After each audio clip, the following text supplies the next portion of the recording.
নমস্কার বন্ধুরা, আমি সোমা। আরও একটা নতুন ভিডিওতে তোমাদের সবাইকে স্বাগত। চলো দেখে নেওয়া যাক আমার আজকের এই রেসিপিটা। সকালে জলখাবারে রুটি, লুচি, পরোটার সাথে খাওয়ার জন্য অথবা বাচ্চাদের টিফিনে রুটি পরোটার সাথে দেওয়ার জন্য আমরা বেশিরভাগ সময় আলুর তরকারিটাই করে থাকি। তবে একঘেয়ে আলুর তরকারি খেতে কারোরই ভালো লাগে না। এই একঘেয়ে আলুর তরকারিটাকে যদি একটু অন্যরকমভাবে তৈরি করে নেওয়া যায় তাহলে কিন্তু মুখের স্বাদটাও বদল হয় আর সকলেই খেতে ভীষণ ভালোবাসে। তাই আজ একদম অন্য ধরনের একটা আলুর তরকারির রেসিপি তোমাদের সাথে শেয়ার করব।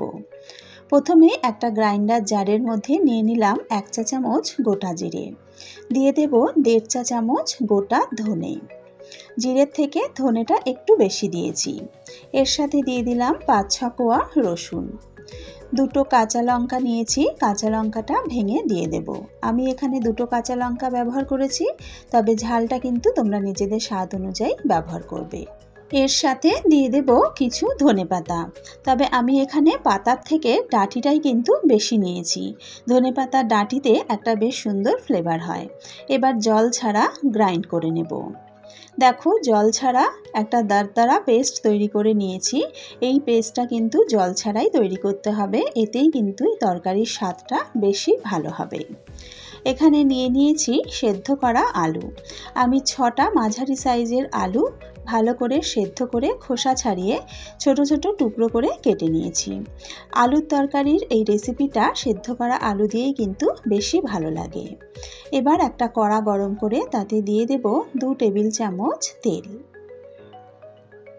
তেলটাকে ভালো করে গরম করে নিয়েছি। ফোড়নের জন্য দিয়ে দিলাম 1/2 চা চামচ কালো সর্ষে। এবার ফোড়নটাকে একটু ভেজে নেব। ফোড়নটা ভাজা হয়ে গেছে, সর্ষেগুলো চটপট করে ফাটতে শুরু করেছে। এই সময় দিয়ে দিলাম পেঁয়াজ কুচি। একটা মাঝারি সাইজের পেঁয়াজকে একটু মিহি করে কুচিয়ে নিয়েছি। পেঁয়াজ কিন্তু খুব বেশি লাল করে ভাজবো না, হালকা একটু কালারটা চেঞ্জ হওয়া পর্যন্ত ভেজে নেব। দেখো, পেঁয়াজের কালারটা কিন্তু চেঞ্জ হয়ে গেছে। এবার এর মধ্যে যে পেস্টটা তৈরি করে রেখেছি ধনেপাতা, কাঁচা লঙ্কা আর মশলার, সেই পেস্টটা দিয়ে দেব। পেঁয়াজের সাথে মশলাটাকে ভেজে নেব। মশলার কাঁচা গন্ধটা যাওয়া পর্যন্ত ভালো করে ভেজে নিতে হবে। মশলাটা খুব ভালো করে ভাজা হয়ে গেছে।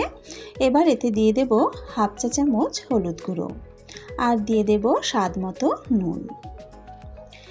গ্রাইন্ডার জারটা ধুয়ে সামান্য একটু জল দিলাম। এবার ভালো করে মশলাটাকে কষিয়ে নেব। আমার চ্যানেলের যে সকল বন্ধুরা এখনও আমার চ্যানেলটাকে সাবস্ক্রাইব করোনি তাদের কাছে অনুরোধ রইল, প্লিজ আমার চ্যানেলটা সাবস্ক্রাইব করে আমার পাশে থেকো। তার সাথে সাথে পাশে থাকা বেল আইকনটা প্রেস করে নিও, তাহলে আমি চ্যানেলে যখনই কোনো নতুন রেসিপি আপলোড করব তার নোটিফিকেশান সবার আগে পৌঁছে যাবে তোমাদের কাছে। মশলাটা দেখো খুব ভালো মতন কিন্তু কষানো হয়ে গেছে, বেশ সুন্দর ভাজা ভাজা হয়ে গেছে। এবার সেদ্ধ করা আলুর টুকরোগুলো দিয়ে দিলাম। মশলার সাথে খুব ভালো করে আলু মিশিয়ে নেব। একটু সময় নিয়ে আলুটাকে মশলার সাথে কিন্তু খুব ভালোভাবে মিশিয়ে নিতে হবে। মশলার সাথে আলু খুব ভালো করে মিশিয়ে নিয়েছি। এবার এর মধ্যে দিয়ে দেব 1/4 কাপ মতন জল। খুব বেশি জল দেওয়ার কিন্তু দরকার নেই, অল্প জল দিলেই হবে। জলটা দিয়ে আবারও একবার খুব ভালো করে মিশিয়ে নেব। এবার এতে দিয়ে দিলাম খুব সামান্য একটু চিনি, তবে চিনিটা কিন্তু অপশনাল, তোমরা যদি পছন্দ না করো সেক্ষেত্রে স্কিপ করতে পারো, তবে দিলে কিন্তু খেতে ভালো লাগবে। চিনিটা দিয়ে আবারও একবার ভালো করে মিশিয়ে নিলাম। এবার গ্যাসের আগুনটা একদম লোতে দিয়ে চাপা দিয়ে 2-3 মিনিট রান্না করে নিলাম। 2-3 মিনিট পর চাপাটা তুলে নিলাম। দেখো, যে জলটা দিয়েছিলাম সেই জলটা কিন্তু শুকনো শুকনো হয়ে গেছে আর আমাদের তরকারিও কিন্তু একদম রেডি। এবার ওপর থেকে একটু ধনেপাতা কুচি ছড়িয়ে দিলাম। ধনেপাতাটা দিয়ে একবার ভালো করে মিশিয়ে নিয়ে নামিয়ে নেব।